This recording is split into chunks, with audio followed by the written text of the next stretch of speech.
I do think that there is a lot breaking down. I absolutely do not think January 6th is the high watermark. Of course not. Do I think something like this will happen again at some point in the next 10 years? Yeah, absolutely I do.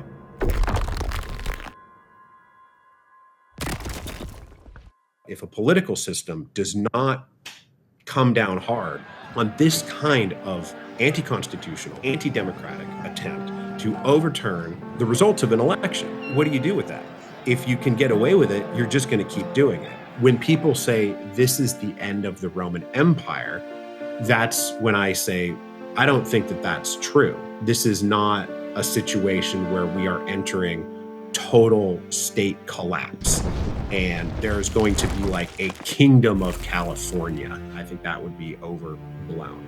The United States as an entity will continue on. But when you're talking about its political system, what does American democracy look like? What does representative government look like? Participatory government look like? Which the Romans had. For 500 years, the Romans had like a fairly participatory system because those guys did still have to troll for votes. They still needed to win elections in order to get ahead. So I think that there are things that we can talk about in terms of the political system transitioning from representative democracy to an autocratic regime. The United States of America, which is of course modeled on the Roman Republican system, has institutions just like Rome did with the consulship and with the tribunate, where if you just start vesting power and authority in one part of that system, you can keep the window dressing of a House of Representatives and a Senate and a Supreme Court.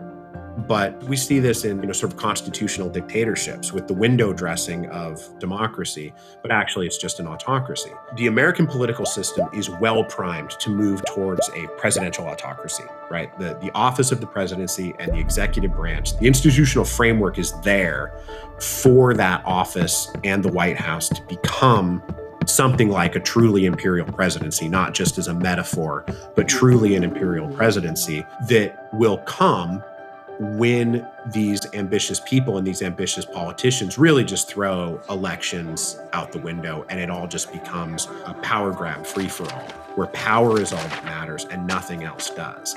And you take that mentality, which I do see floating around out there, the only thing that matters is power and winning, and an institution like the presidency that is well primed to become an autocratic entity.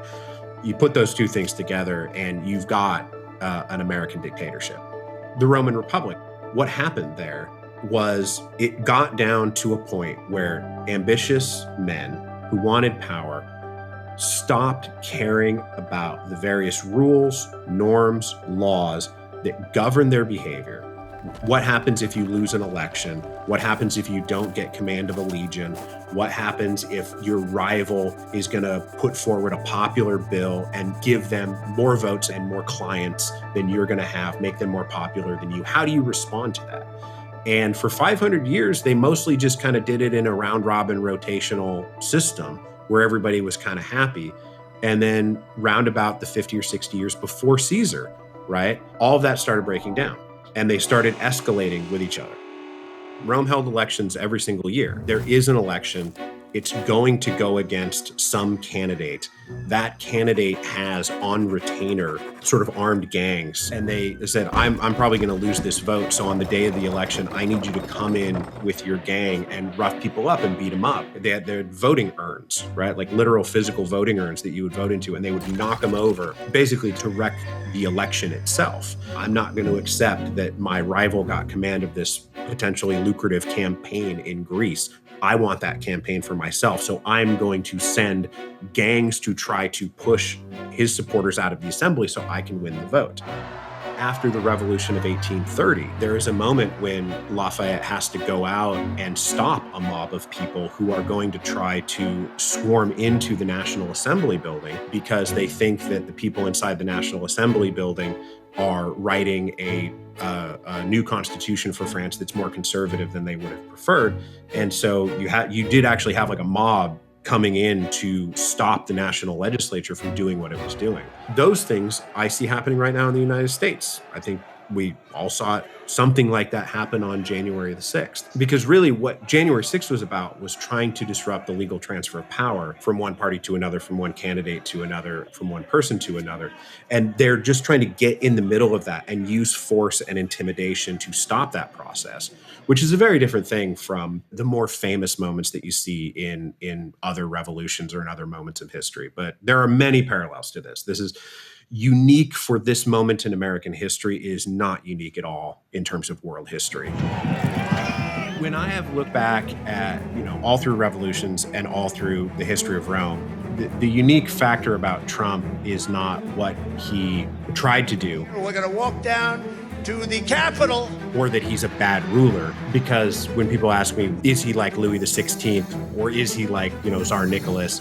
The answer is those guys were actually, in my opinion, better rulers and actually better politicians, frankly, than Donald Trump was. And those are historically bad rulers. You kind of have to look at what was going on with some of the teenage emperors in Roman history in terms of just how kind of flippantly nonchalant they were with the power that they had at their disposal, and not like sort of the excessive horrors that we know from like TV, like with Caligula or with Nero. Shall have a new name. Neropolis. City of Nero. But just in terms of temperamentally and how they wielded the power that they had at their disposal. So what does the quote unquote American Caesar look like, or the American Sulla, or the American Marius? Like somebody who's going to come along and really push the system over and grab a hold of it. I don't know that we've seen exactly what that playbook looks like, but Donald Trump has shown us plain as day how much people are absolutely going to be willing to go along with that if and when it does come along.